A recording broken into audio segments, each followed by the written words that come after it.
నీ జీవితంలో ఎన్నో జరుగుతాయి. అది మంచి అయి ఉండొచ్చు లేదా చెడు. నీ జీవితంలో మాత్రమే కాదు, ప్రతి ఒక్కరి జీవితంలో ఇలాగే జరుగుతుంది. అయితే అందరికీ ఇలాగే జరుగుతున్నప్పుడు నువ్వు ఒక్కడివే ప్రతిదానికి ఎందుకు బాధపడుతున్నావు? ఎవరో ఏదో అన్నారని బాధపడితే అంటారు, వాళ్ళ గురించి ఆలోచన చెయ్యకు. అనుకున్నది జరగలేదని గంటల తరబడి ఎందుకు ఆలోచిస్తున్నావు? నువ్వు అనుకున్నట్టు అన్నీ జరిగితే జీవితం అనే దానికి అర్థం ఏముంది? ఇలాంటి విషయాల గురించే 2000 ఏళ్ల క్రితం ఒక ప్రపంచ విజేత రోమన్ చక్రవర్తి మార్కస్ అరేలియస్ దీనికి ఒక అద్భుతమైన పరిష్కారం చెప్పారు. అదేంటో తెలిస్తే మీరు ఇక భయపడాల్సిన అవసరం ఉండదు. Philosophy point 1, the dichotomy of control. Marcus Aurelius చెప్పిన మొదటి సూత్రం, నీ చేతుల్లో ఏముందో తెలుసుకో.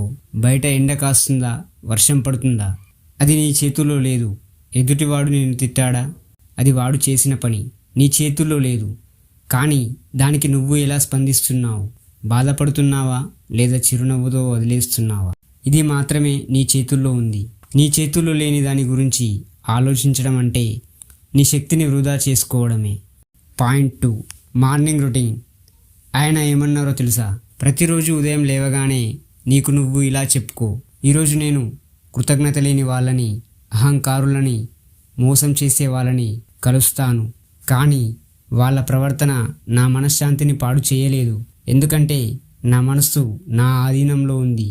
మీ జాబ్ అయినా, బిజినెస్ పనులైనా, ఇతర ఏ పనులైనా మనం కష్టపడటం మన పని. ఫలితం మన చేతుల్లో లేదు.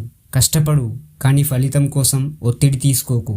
నీ మనస్సు నువ్వు అందంగా నిర్మించుకున్న ఇల్లు లాంటిది. దాన్ని పాడు చేసే అధికారం ఎవ్వరికీ ఇవ్వకు. ఈ స్టోయిక్ ఆలోచన విధానం మీకు నచ్చితే వెంటనే మన ఛానల్ని సబ్స్క్రైబ్ చేసుకోండి. రేపు మరో గొప్ప మేధావి ఆలోచనలతో కలుద్దాం. జై హింద్.